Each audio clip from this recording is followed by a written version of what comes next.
In this video, I'm going to be going behind the scenes on a shoot of some Bailey's hot chocolate.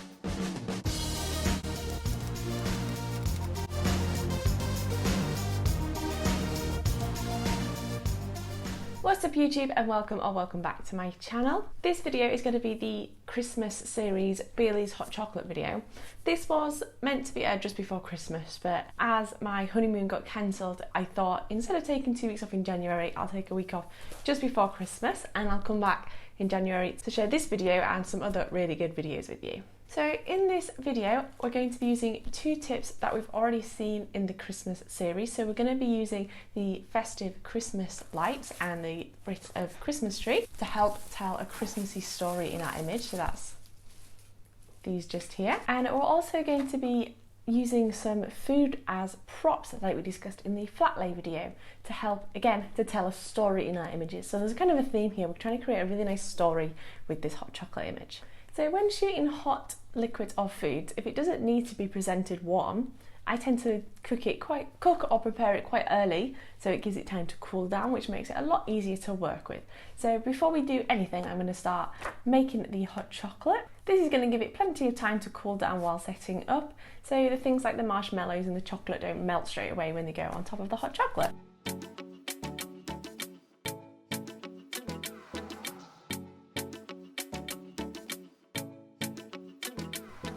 I just did this in a pot. Normally I'd make hot chocolate in a microwave, but it was a lot easier to get a lot more mixture into the pot, so a lot of milk and extra chocolate. So we want this nice and chocolatey, so you can really see that brown come through in the photos, which normally I wouldn't probably have my hot chocolates this strong, and I wouldn't normally prepare this much of it as well, but it's always good to have extra.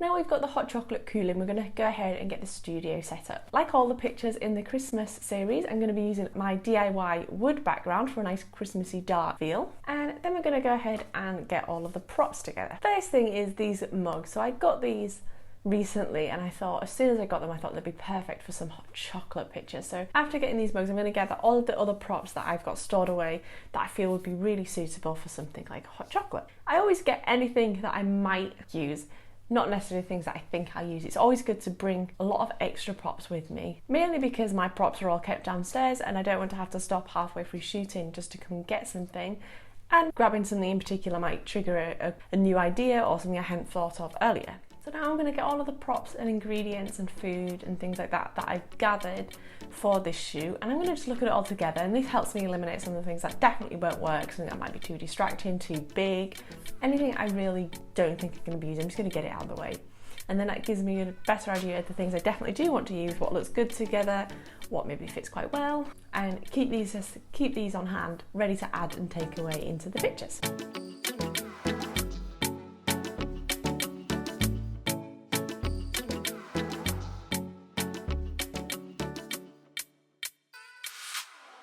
Now to set the camera up. The position is going to change quite a lot when I get the subject in there, but it's good to get it in roughly the right position just so I can get a feel for how everything will look. And I'm shooting this in portrait, really suitable for some Instagram images, as portrait images always work best for Instagram, and as it's a drink it tends to be quite tall, so I'm going to have it portrait rather than landscape. Usually I try and take both, but I think this one's only really going to work portrait for what I'm looking for. The lens I'm using is a 24 to 120mm lens. It's a really good versatile lens and it allows me to get a few different shots without having to quickly swap and change lenses all the time. It's one of my favourites to use, especially at the moment. I'm using it a lot more and more.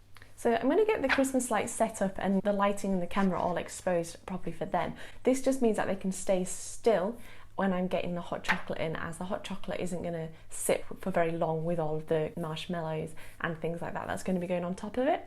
So instead of having to fiddle about with the lights after that's set up, I'm going to get it set up first, and then when I know that's perfect and the settings are ready, I can turn the lights back on to get all the scenes set up and the props in. Now we've got the exposure and the camera settings right for those fairy lights, I'm going to turn the room lights back on so I can see what I'm doing as I set up and compose the shot with the props and the mugs. I'm not going to be pouring and setting the hot chocolates just yet, and not until I've got a good idea of where everything is going to be. Again, we don't want that to start deteriorating and melting the marshmallows and look a bit flat when we come to take the perfect shot. As I was getting the mugs in position, I noticed that the camera needed to change position quite a lot. So we lifted the camera up and I tilted it more onto the top of the mugs, more to a 45-degree angle than what it was before at about a 25-degree angle.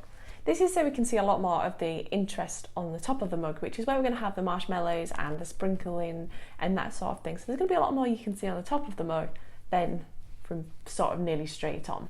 So now I have the mugs in position, I'm going to start adding in different elements and see what looks good, what's maybe too distracting. And I'm just going to get a nice feel for it. So I like these chocolate chips and the Baileys, and it's all just kind of telling how to tell a story. So frame the main subject without being too distracting, but also add to that story that we're trying to tell with these Baileys hot chocolates. I made up the hot chocolate at the back first, just so I could make sure that the lighting was right for those marshmallows, because marshmallows are white, so you can kind of get a few issues with blown out marshmallows on the top.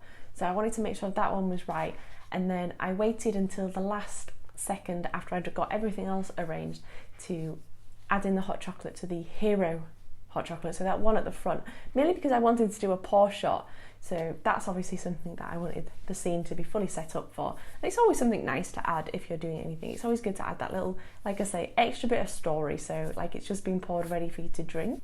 And I wanted that one done last, as obviously I don't want those marshmallows to start melting or sinking into the hot chocolate, making it look a bit flat. I played about here with adding some Baileys cream, but it didn't look right. It was a bit messy. It's not quite a white cream, but it kind of just looked a bit dirty, and it just didn't work. This happens a lot. You have something you wanted to add in and it just doesn't work. It just, sometimes just try it in a couple of different ways and then take it out. My mind changes all of the time when I'm doing shoots. I normally go into a shoot with one or two definite ideas that I want to go ahead and create, and I always try and fiddle about with different things and end up with around 4 or 5 images that I really, really like.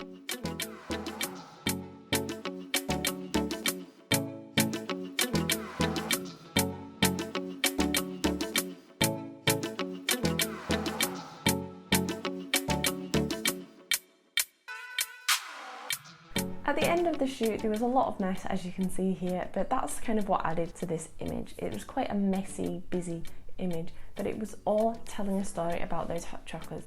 We did a few pour shots, a few sprinkle shots, and at the end of it that ended up creating a mess, and sometimes that's what being a food photographer is. There's always a lot of cleanup at the end. These sorts of messes sometimes make really good story images though. Sometimes you don't need your pictures to be too perfect, and adding that extra little bit of mess in an image makes it feel more homely or more relatable to a viewer. Just remember when we're in a shoot, guys, to play about with different things. So as soon as you've got that shot that you really wanted to get, fiddle about, try different things, make a mess. Don't be afraid to be making a mess on scene. I've had it told to me before that my images don't have enough mess in, so it's something I'm trying to work on to create a bit more of a messy scene. Thanks for watching this video, guys. I hope you all had a great Christmas and New Year. I hope it was helpful to see how we can add different tips and techniques together to create a really good image. These images turned out really great. They've got a really nice Christmassy, homely story to them, which is just what I was looking for. If you liked this video, guys, give it a thumbs up. Next week, I'm going to be talking about Photoshop and how I create a composite in Photoshop, which again is a really good way of adding some more story and creating something a little bit different in our images. If you like this video, guys, subscribe to my channel for loads more photography tips and tutorials, and I'll see you in the next video. Bye, guys.